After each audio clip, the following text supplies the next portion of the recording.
Welcome to round 5 of the Parenting Roundabout podcast for the week of March 1st.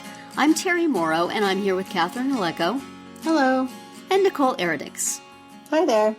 Today we're taking a break from talking and complaining and obsessing and instead shouting out things other people are doing that we think you will find as useful or enjoyable as we do. We call this our Roundabout Roundup. And we're quite a long time into pandemic lockdown life here, and I think this might be a time when folks are ready for this very silly little Roundabout Roundup item, which is, did you know you can name your computer and other devices? You know, you might have noticed on your network that it's like names of your family's iPod or iPhone or Mac or whatever types of computers you have, that it just they just automatically get kind of a generic name.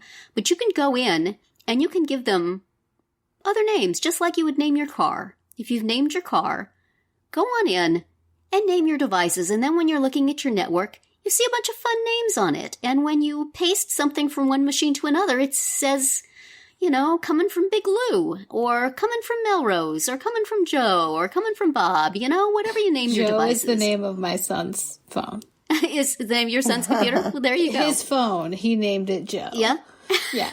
So, like, when he plugs in to the car, it's Joe who's with us in the car.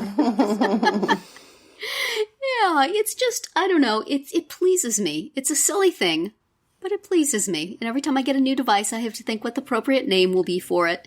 So how do you choose? To do this, well, first I'll say how you do it is that on your, I only know Macs, so I imagine you could do this with PCs as well. But you go into your system preferences and you go into sharing, and at the top it says computer name, and you can just delete what's there and type in whatever you want. And then for your phone, if you just go into the, you go into your settings and you hit general and then you hit about, and you'll see the top thing there is name, and you can click on name and you can change it. And then just, I don't know, I named one after a TV character. I named one after a main character of a book I wrote in my 20s.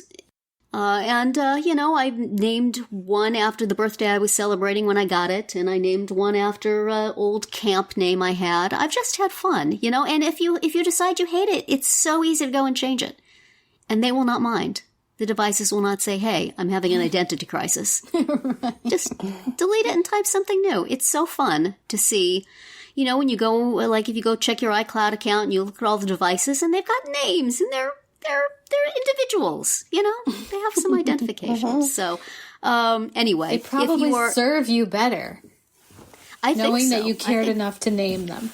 And I actually do refer to them by those names. I'll say to my kids, you know, as when I ask somebody to go bring my computer off my desk, I'll give them the name. And my daughter thinks it's adorable. My husband thinks it's stupid, but still they bring me the computer. I pat them on the heads when I put them on my desk at the end of the day and call them by their names. And it's stupid, but it pleases me. And we are at about that time in history right now where something that's stupid but pleases you is something we give ourselves, right? We give ourselves that at this point. We deserve it. So, you know, have a little fun with your device names. And good luck to you. Nicole, what have you got for us this week? You sound like my mother calling on me. Nicole. Nicole. Yes. What have you done?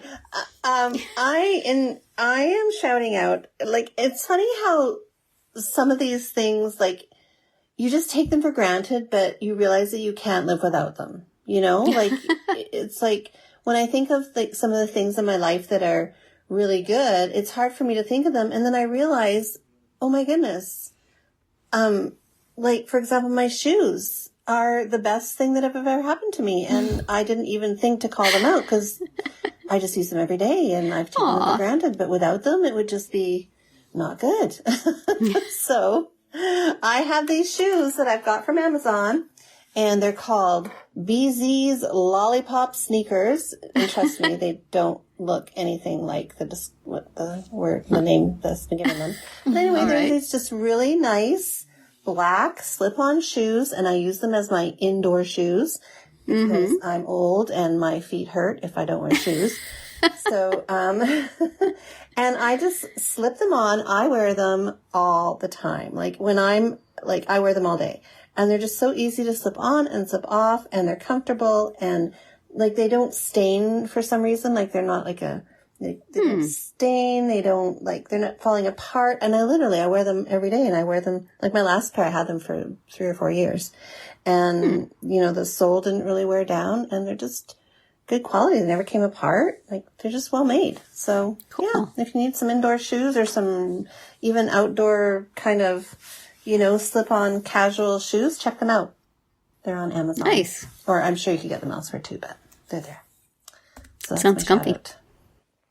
Catherine, what are you shouting out this week?